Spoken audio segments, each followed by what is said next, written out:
당신이 제 아들의 생명을 구해주셨습니다. 남자가 무릎을 꿇고 고개를 숙였습니다. 주변 사람들은 모두 무슨 일인지 몰라 어리둥절했습니다. 과연 무슨 사연인지 오늘의 사연 시작하겠습니다.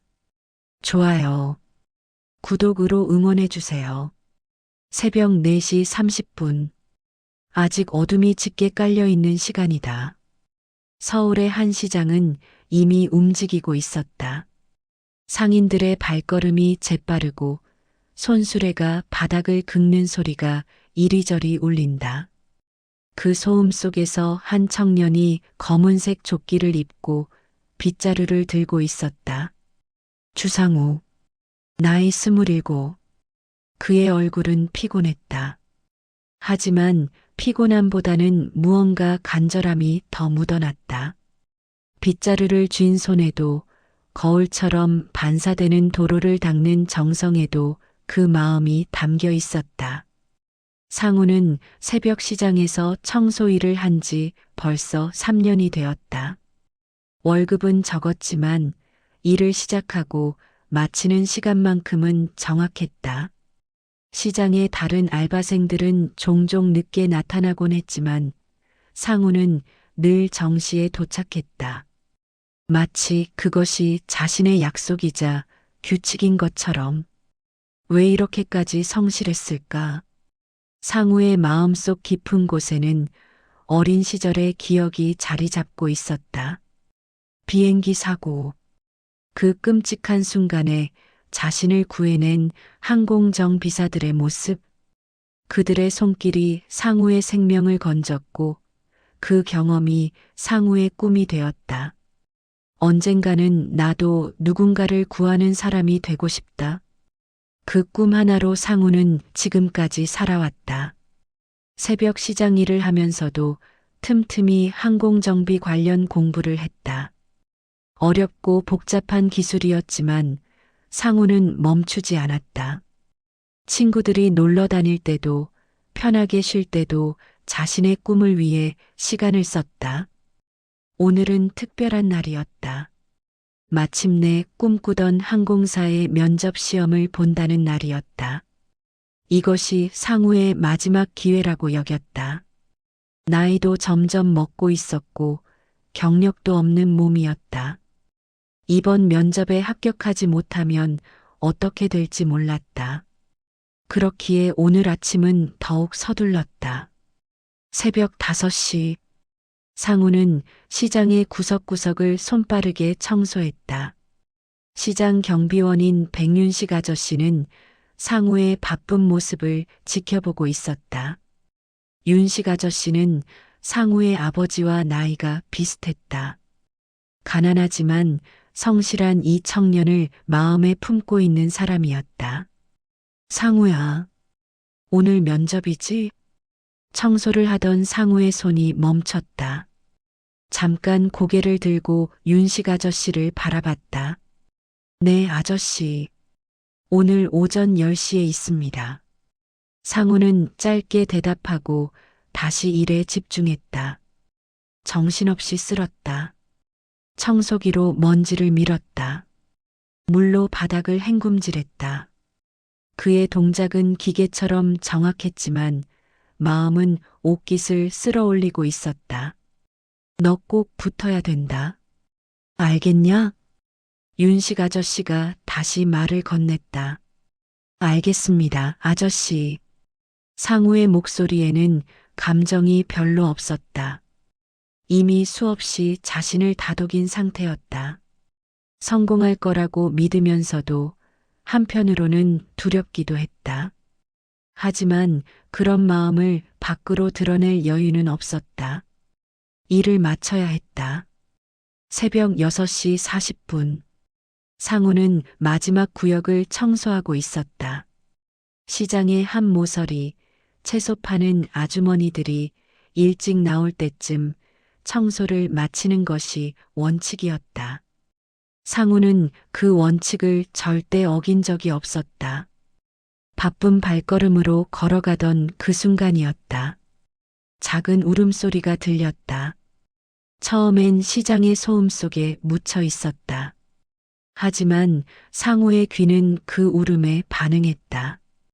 나이 많은 아이의 울음이 아니었다. 어린아이가 무서워하며 우는 소리였다. 상우는 빗자루를 멈추고 귀를 기울였다. 울음이 들린 방향은 시장 뒤편 좁은 골목이었다. 상우는 천천히 그쪽으로 걸어갔다. 마음속으로는 속도를 낼 생각을 했지만 어떤 이유로든 서둘 수 없었다. 알 수 없는 직감이 상우를 조심스럽게 움직였다. 골목 안에서 상우는 그것을 발견했다. 한 아이가 쪼그려 앉아 있었다. 7살 정도로 보이는 남자 어린이였다. 깨끗한 옷을 입고 있었지만 얼굴은 눈물로 범벅이 되어 있었다. 아이는 주변을 두리번거리며 계속 울고 있었다. 겁먹은 표정이었다. 너 혼자 있니? 상우가 천천히 말을 건넸다. 갑자기 말을 걸면 아이를 더 놀래킬 수 있다고 생각했다. 아이는 상우를 보고 더 크게 울기 시작했다. 엄마. 아이의 목소리는 절박했다. 분실 공포라는 게 이런 건가 싶었다. 상우는 천천히 아이에게 다가갔다. 한 발, 또 한 발. 급하지 않게, 조심스럽게. 나는 널 해치지 않아. 내 이름은 상우야. 너는 이름이 뭐니? 상우의 목소리는 부드러웠다. 마치 어린아이에게 말을 걸어본 경험이 많은 사람처럼. 아이는 상우를 바라봤다. 여전히 울고 있었지만 조금씩 울음의 강도가 줄어들고 있었다. 아빠. 아이는 엄마가 아닌 아빠를 찾고 있었다. 평상시와 다른 상황에서는 아버지를 찾는 법이다. 상우는 아이의 손을 조심스럽게 내밀었다. 아빠는 지금 어디야? 어디에서 아빠랑 헤어졌니? 모르겠어요. 시끄러워서. 아이의 대답이 나왔다. 아이는 소음에 민감했던 모양이었다. 새벽 시장의 북적이는 소리가 아이를 놀래켰고 그 와중에 가족을 잃어버린 것 같았다. 그래. 너는 여기서 기다려. 나랑 함께 있자. 아빠가 곧 나타날 거야. 상우는 앉았다. 아이 옆에 쪼그려 앉아서 그 작은 손을 잡아주었다. 손을 놓지 않았다. 아이는 상우의 손을 꽉 붙잡았다. 시간이 흘렀다. 5분이 지났다. 10분이 지났다. 15분이 지났다. 여전히 아이의 부모는 나타나지 않았다. 상우의 안경 뒤로 시간이 자꾸만 떠올랐다. 면접 시간까지 이제 겨우 1시간 남았다. 상우, 혼자 있게나. 내가 경찰에 신고해 올게. 상우의 위에서는 백윤식 아저씨의 목소리가 들렸다. 윤식 아저씨도 아이의 울음을 발견하고 왔던 모양이었다. 감사합니다, 아저씨. 상우는 대답했지만 얼굴은 굳어 있었다.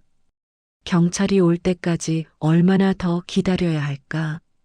아이를 혼자 두고 가면 안 된다.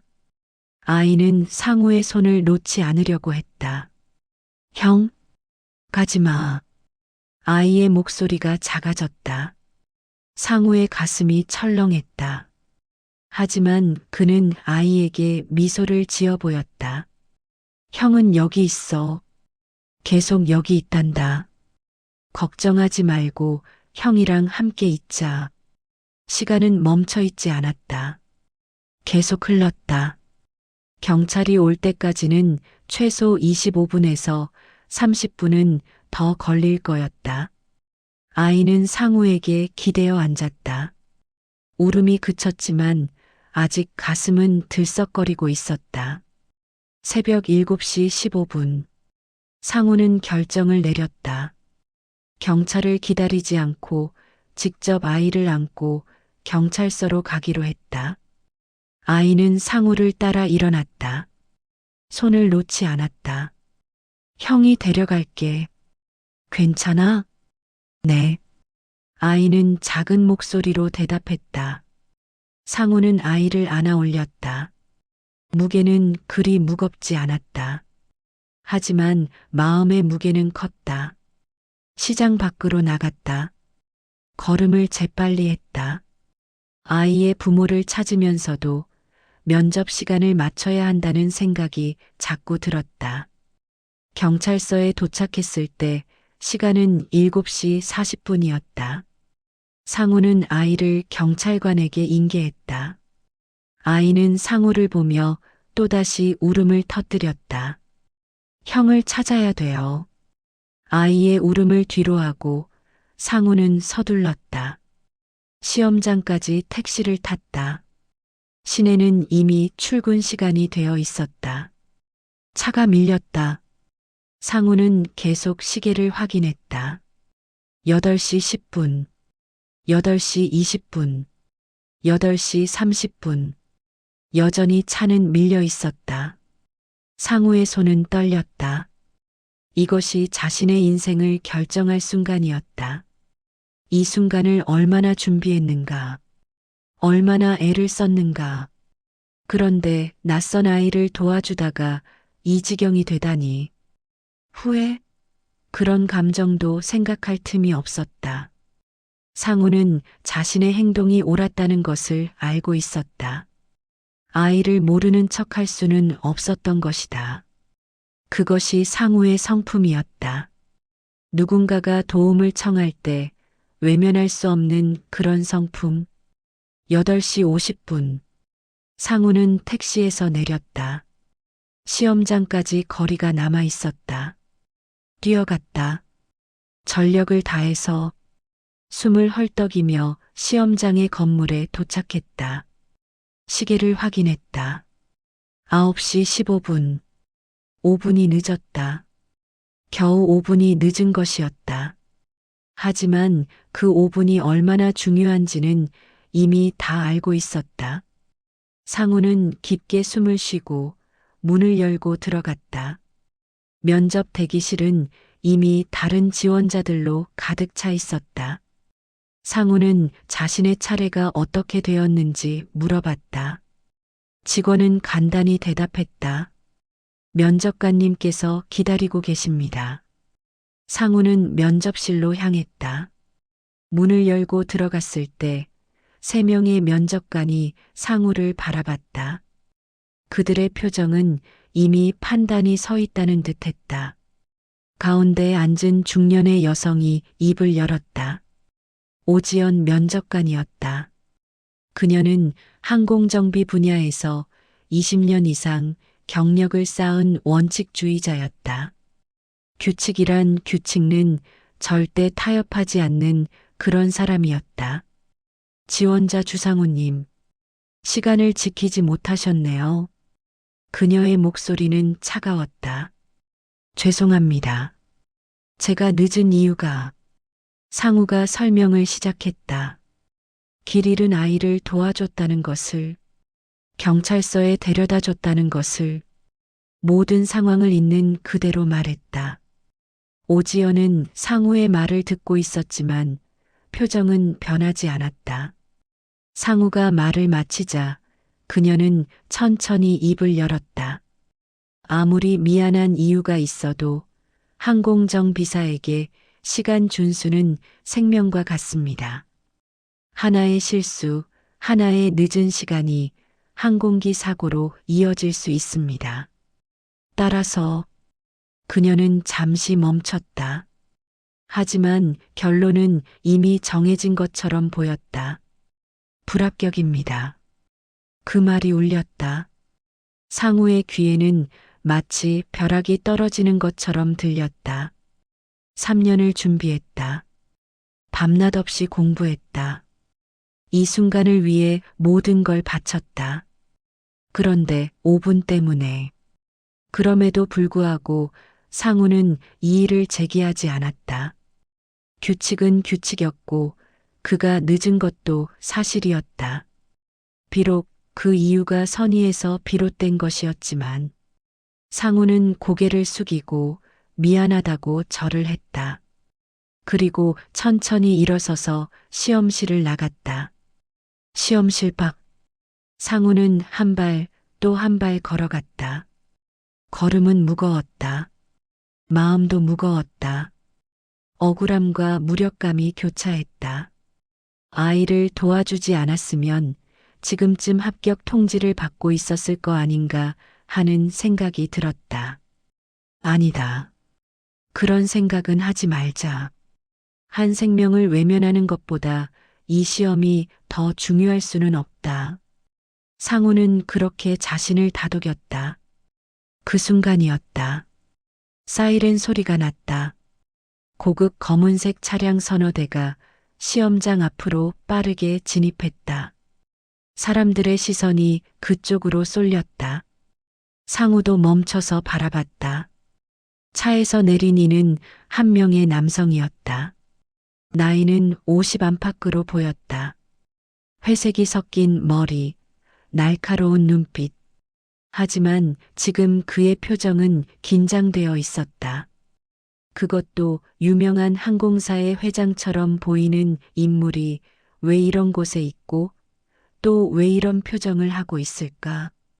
그 사람은 상우를 정확히 바라봤다. 마치 상우를 찾고 있었던 것처럼. 그 남성 강도연이 천천히 상우에게 다가갔다. 그의 정장 바지가 시험장의 바닥에 닿았다. 무릎을 꿇었다. 회장이 무릎을 꿇었다. 주변의 사람들이 숨을 죽였다. 저 미안합니다. 강도연의 목소리가 떨렸다. 지난 새벽 제 아들이. 그는 말을 잇기 위해 일단 눈을 감았다. 눈물이 맺혀 있었다. 저희 아들이 길을 잃었답니다. 그리고 당신이. 강도연이 상우를 바라봤다. 당신이 우리 서준이를 보호해 주셨다고 들었습니다. 우리 아이가 아버지인 나한테 처음으로 그렇게 간청했어요. 형을 꼭 만나고 싶다고. 그 아이가 태어난 지 7년 만에 아버지가 아닌 누군가에게 그렇게 마음을 열었어요. 강도연의 목소리는 점점 커졌다. 감정이 북받쳐 올랐다. 당신이. 그가 상우의 손을 잡았다. 당신이 제 아들의 생명을 구해주셨습니다. 상우는 말을 잃었다. 이 모든 게 꿈인 건 아닐까?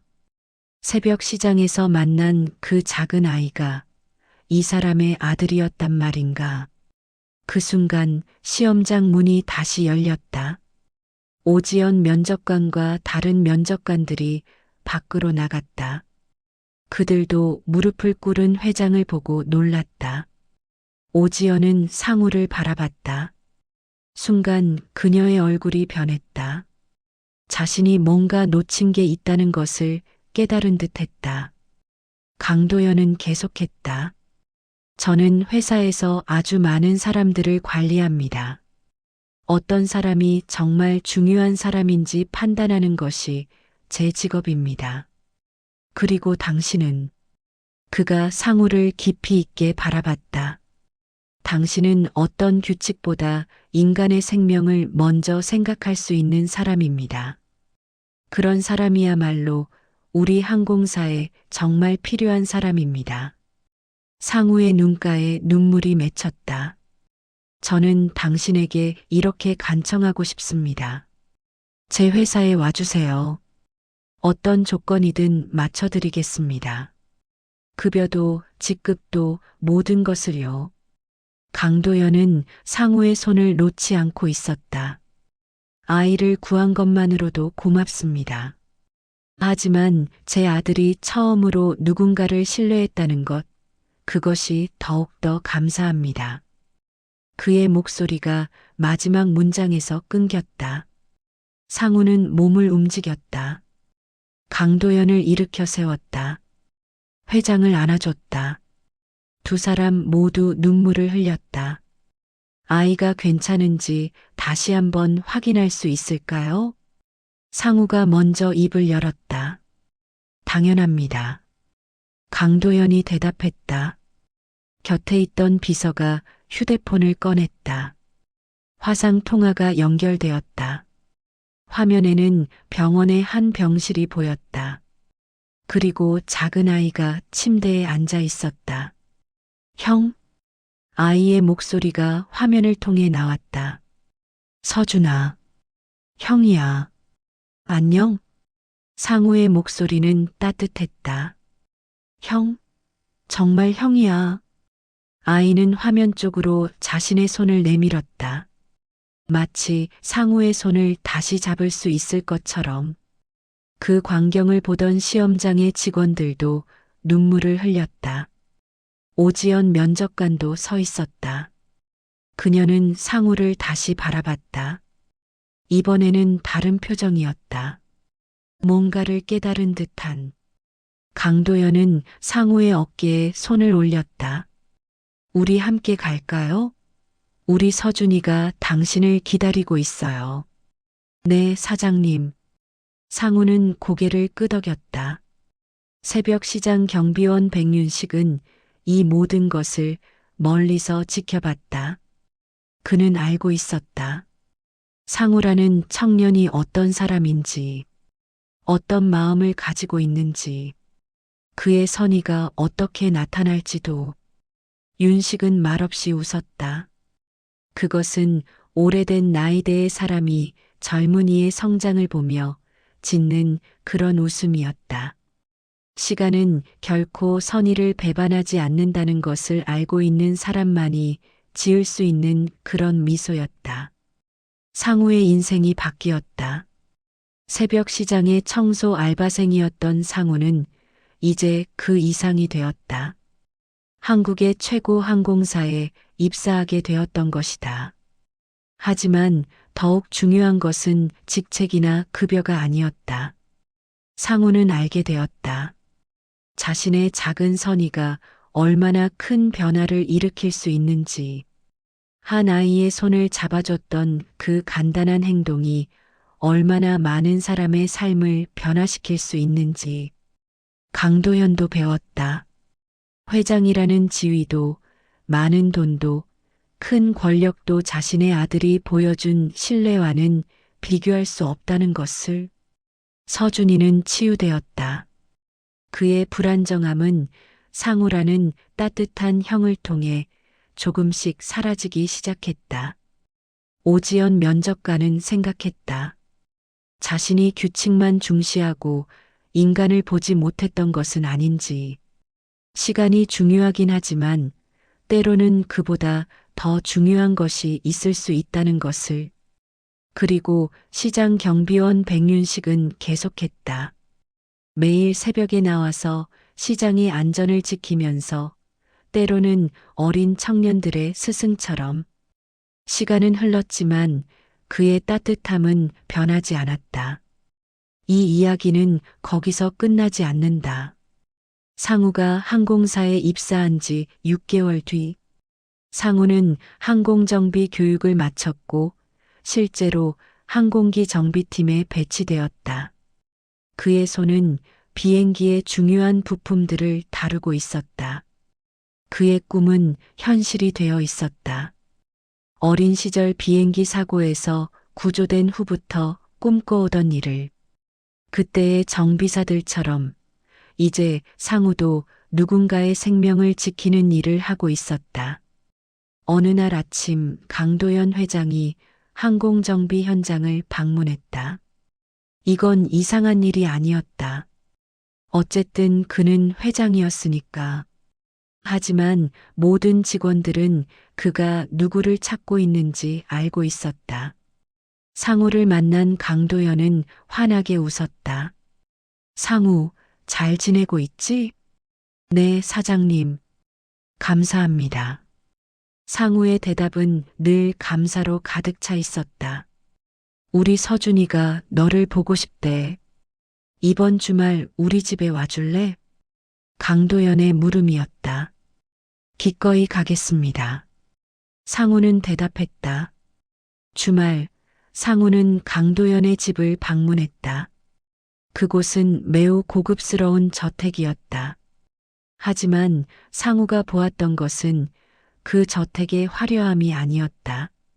상우가 본 것은 아버지와 아들 사이의 변화였다. 강도현과 서준이는 진심으로 웃고 있었다. 서준이는 이제 낯선 사람을 만나도 불안해하지 않았다. 그 대신 상우를 향해 열린 마음으로 달려왔다. 형, 형. 아이의 목소리는 순수했다. 상우는 아이를 안아 올렸다. 마치 새벽 시장의 골목에서 처음 만났을 때처럼. 아이의 무게는 아주 조금 더 묵직해져 있었지만 마음은 훨씬 가벼웠다. 강도연은 거기 서서 둘의 모습을 지켜봤다. 이것이 인생의 전환점이라는 것을 회장인 그도 알 수 있었다.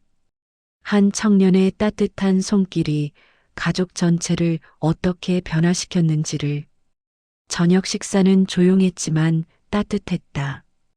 테이블에 앉아있던 강도연이 입을 열었다. 상우, 난 회장으로서가 아니라 한 사람으로서 너에게 감사를 전하고 싶어. 상우는 강도연을 바라봤다. 우리 서준이가 얼마나 달라졌는지 아마 너도 알 거야. 그 아이가 나한테 말했어. 형이 있어서 세상이 무섭지 않아라고. 그 말이. 강도연은 말을 멈추고 눈을 감았다. 눈물이 맺혀 있었다. 그 말이 나한테는 세상의 모든 부를 얻는 것보다 더 소중해. 서준이도 상우를 바라보고 있었다. 아이의 눈빛에는 믿음이 있었다. 상우도 눈물을 흘렸다. 이것이 자신의 꿈이었다. 비행기를 정비하는 것도 중요하지만 사람들의 마음속 불안을 덜어주는 것. 그것이 상우가 진정으로 원했던 일이었다. 새벽 시장의 청소 알바생이 얻은 것은 무엇일까? 그것은 단순히 좋은 직책이나 높은 급여가 아니었다. 상우가 얻은 것은 한 아이의 신뢰, 한 아버지의 감사, 그리고 자신의 선의가 정말로 빛날 수 있다는 확신이었다. 시간이 또 흐르고 흘렀다. 1년 뒤, 상우는 항공사의 핵심 정비 인력으로 인정받고 있었다. 그의 손길은 매우 정확했고 책임감 있었다. 아마도 그것은 새벽 시장에서 청소를 하던 시절부터 이미 배어있던 성질이었을 것이다. 어느 날 상우에게 또 다른 제안이 들어왔다. 강도연이 상우를 자신의 사무실로 불렀다. 상우, 정비교육팀의 팀장으로 일해줄 수 있을까? 그 말에 상우는 놀랐다. 사장님, 제가 과연 할 수 있을까요? 상우는 여전히 겸손했다. 할 수 있어. 아니, 반드시 해야 해. 넌 그런 사람이야. 누군가를 가르칠 때 그저 기술만 가르치는 게 아니라 마음까지 가르칠 수 있는 사람이야. 강도연의 말이 맞았다. 상우는 팀장이 되었고 많은 신입 정비사들을 가르치기 시작했다. 그의 강의는 기술 중심이 아니었다. 오히려 인간의 책임감, 도덕성, 그리고 타인을 대하는 방법에 대한 것이었다. 정비사는 기술자가 아니라 생명의 보호자입니다. 이것이 상우의 강의의 첫 문장이었다. 당신들이 손으로 다루는 모든 나사, 모든 부품이 누군가의 생명과 연결되어 있다는 것을 잊으면 안 됩니다. 그리고 이 일을 할 때는 어떤 경우에든 절대로 서두르면 안 됩니다. 그것이 정비사로서의 첫 번째 의무입니다. 신입사원들은 상우의 말을 경청했다. 왠지 그의 말이 단순한 강의가 아니라 실제 경험에서 우러나오는 것들이라는 것을 느낄 수 있었기 때문이다. 그리고 그것은 맞았다. 상우는 시간이 소중하다는 것을 안다. 사람의 목숨이 시간 때문에 위험해질 수도 있다는 것을 안다.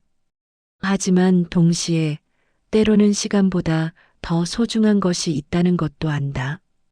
바로 한 생명을 지키는 일. 몇 년이 더 흘렀다. 새벽 시장의 경비원 백윤식도 이 모든 것을 지켜봤다. 그는 여전히 시장의 경비를 서고 있었다. 늘 새벽 시간에 말이다. 하루는 상우가 시장을 방문했다. 비행기 정비로 바쁜 와중에도 가끔은 이곳을 찾았다. 자신의 꿈이 시작된 이곳을. 상우는 백윤식 아저씨를 만났을 때 3번 절을 했다. 아저씨, 감사합니다. 윤식 아저씨는 웃으며 상우를 일으켜 세웠다. 아니야, 우리 상우. 넌 이미 충분히 잘했어. 그리고 앞으로도 잘할 거고. 상우의 눈에 눈물이 맺혔다. 혹시 저 때문에 늦었던 건 아니신가요? 면접이? 상우가 물었다. 윤식이 신고했던 그 아이의 부모를 찾는데 도움을 주었으니. 아니야. 그건 너의 문제가 아니었어. 그건 다른 누군가의 선택이었어. 그리고 넌 옳은 일을 했고 결국 더 좋은 일이 되어 돌아왔잖아. 윤식의 말이 맞았다. 새벽 시장의 청소 알바생. 그 청년의 이름은 주상우였다. 그리고 그의 이야기는 단순한 성공 이야기가 아니었다. 그것은 한 사람의 선의가 얼마나 큰 변화를 일으킬 수 있는지 보여주는 이야기였다. 5분의 지각이 가져온 탈락. 하지만 그 5분 안에 담긴 따뜻한 마음이 결국 그를 더 높은 곳으로 이끌었다. 시간이 가는 것은 멈출 수 없다. 하지만 그 시간 속에서 누군가를 도와주려는 마음, 누군가의 고통을 외면하지 않으려는 마음, 그것은 절대로 낭비되지 않는다. 새벽 시장에서 만난 한 아이, 그 작은 아이의 손을 잡아준 한 청년, 그리고 그 청년을 찾아가 무릎을 꿇은 한 회장. 3사람이 만나 만든 이야기는 결코 평범하지 않은 것이었다. 삶이란 때로는 우리의 계획과 다르게 흘러간다. 하지만 그 다른 흐름 속에서 우리가 베푼 선의는 절대로 헛되지 않는다는 것. 그것이 이 이야기가 우리에게 전해주는 가장 큰 메시지였다. 오지연 면접관도 나중에 상우의 이야기를 들으며 깨달았다. 규칙도 중요하지만 때로는 그보다 더 중요한 것이 있다는 것을. 그리고 그녀는 항공사의 면접 규칙을 조금 바꾸기로 했다. 특별한 사유로 늦은 지원자가 있다면 그 이유를 충분히 듣고 판단하기로. 규칙은 규칙이지만 그 규칙 안에도 인간성이 담겨야 한다는 것을 깨달았기 때문이다. 이 이야기는 실제로 일어난 일은 아니다. 하지만 현실에서 우리 주변에는 주상우 같은 사람들이 있다. 조용히 남모르게 남을 돕는 사람들. 그리고 그 사람들의 따뜻함은 분명히 어딘가에 닿아 있다. 새벽 시장의 조용한 청소음. 시장 골목의 어린아이 울음소리. 그리고 항공사 회장의 무릎을 꿇는 순간. 이 모든 것이 한 편의 드라마 같은 우리의 인생 속에서 계속되고 있다는 것이다. 누군가의 선의가 당신을 구할 수도 있고 당신의 선의가 누군가를 구할 수도 있다. 그것이 이 세상이 계속 돌아가는 이유일 것이다. 새벽 시장의 청소 알바생이 길 잃은 아이를 품었을 때 그것은 단순한 사건이 아니었다. 그것은 우리 모두가 더 따뜻한 사람이 될 수 있다는 것을 보여주는 한편의 서사였다. 이야기의 끝. 이 글을 읽는 모든 분들에게 전하고 싶은 말이 있다. 우리의 인생은 계획대로만 흘러가지 않는다. 때로는 예상치 못한 순간들이 우리의 인생을 완전히 바꿔놓는다. 그 순간들 속에서 우리가 어떤 선택을 하는지가 중요하다. 규칙을 지키는 것도 중요하지만 누군가가 도움을 청할 때 외면하지 않는 것도 중요하다. 시간을 지키는 것도 중요하지만 한 생명을 구하는 것도 중요하다. 그리고 때로는 후자가 전자보다 더 큰 의미를 가질 수 있다는 것을 우리는 기억해야 한다. 새벽 시장의 청소 알바생 주상호. 그의 선택이 우리에게 가르쳐 주는 것은 우리의 작은 손길이 누군가의 인생을 바꿀 수 있다는 것이다. 그리고 그것이 바로 우리가 살아가는 이유가 아닐까?